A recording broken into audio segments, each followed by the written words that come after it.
The Israel-Palestine conflict has shaped history for more than a century, but how did it all begin? In this video, we reveal the early events, broken promises, and growing tensions that ignited a conflict still unresolved today. Join us as we dive deep into the story behind the headlines. Chapter 1.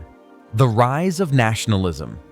In the late 19th century, two powerful movements began shaping the future of Palestine. The first was Zionism, a vision of creating a safe homeland for Jewish people.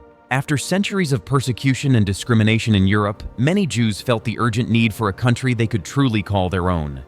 Theodor Herzl was a key figure who championed this idea. He imagined establishing a Jewish state in Palestine, which at the time was part of the Ottoman Empire. However, this land was far from empty. Palestinian Arab nationalism represented the Palestinian Arabs who had lived there for centuries, deeply connected to their history, culture, and traditions. They saw themselves as the rightful inhabitants. As Jewish immigrants started arriving in increasing numbers, tensions began to rise. It was like two families both claiming ownership of the same house. Inevitably, conflict was brewing. The Palestinian Arabs feared losing their land and identity, while Jewish settlers sought safety and self-determination. This clash of national aspirations planted the seeds of a complex and enduring conflict over land, identity, and belonging, a struggle that continues to shape the region today. Chapter 2. Conflicting Commitments. Fast forward to World War I, a time when the Ottoman Empire, which had ruled Palestine for centuries, was collapsing. As the war ended, Britain stepped in to take control of Palestine under a League of Nations mandate. But here's where things got really complicated.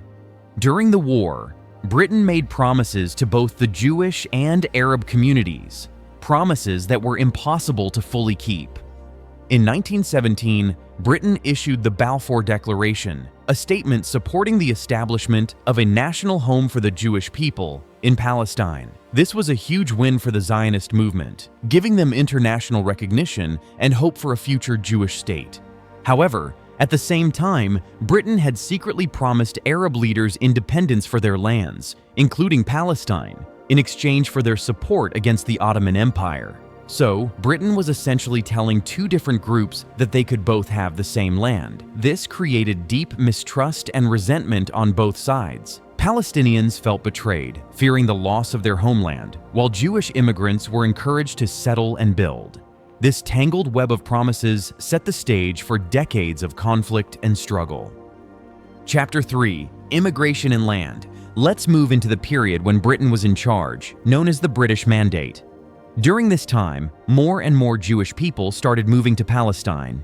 They were often fleeing persecution in Europe and looking for a new life. As they arrived, they bought land and started building communities. The Jewish population grew significantly, which started to make the Palestinian Arabs very uneasy. For the Palestinian Arabs, land wasn't just property, it was their connection to their history, their culture, and their way of life. Many feared that they would be pushed off their land and lose their identity. Land sales became a major point of contention, leading to resentment and clashes. Think of watching newcomers buying up your neighborhood. It's easy to see why tensions rose. The growing Jewish presence, supported by Zionist organizations, encouraged more immigration and land purchases.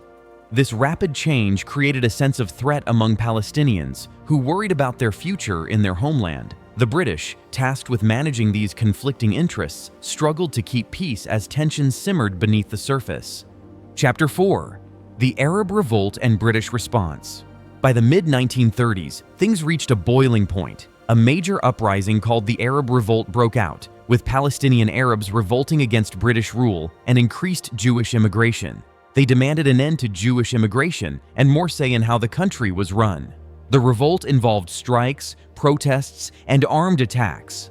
Palestinian Arabs targeted British officials and Jewish communities, expressing their frustration and anger. The British responded with force, bringing in troops and cracking down hard. They made arrests, imposed curfews, and even destroyed homes as punishment. This period was incredibly violent and deepened the divide between everyone involved. It was like a pressure cooker about to explode. The British tried to balance their promises to both Jews and Arabs, but often ended up alienating both sides. The Arab Revolt marked a turning point, showing that the conflict was no longer just about immigration or land, it was about control and national identity.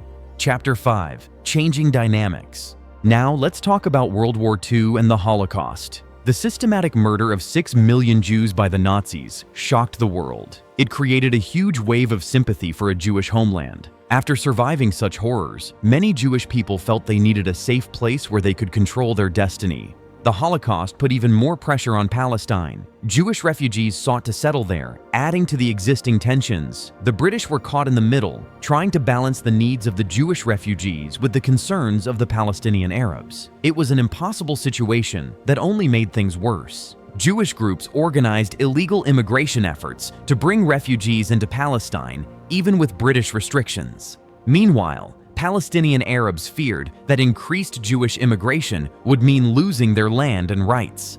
The world's sympathy for Jewish suffering clashed with the harsh realities on the ground, making peace even more elusive.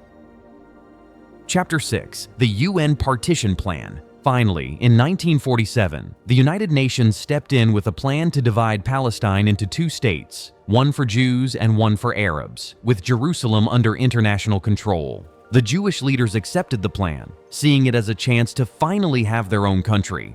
However, the Palestinian Arabs and surrounding Arab nations rejected it. They felt it was unfair to give away part of their land. This rejection led to even more violence, with clashes breaking out across the region. The stage was set for a major war, marking a tragic end to this initial chapter of the conflict.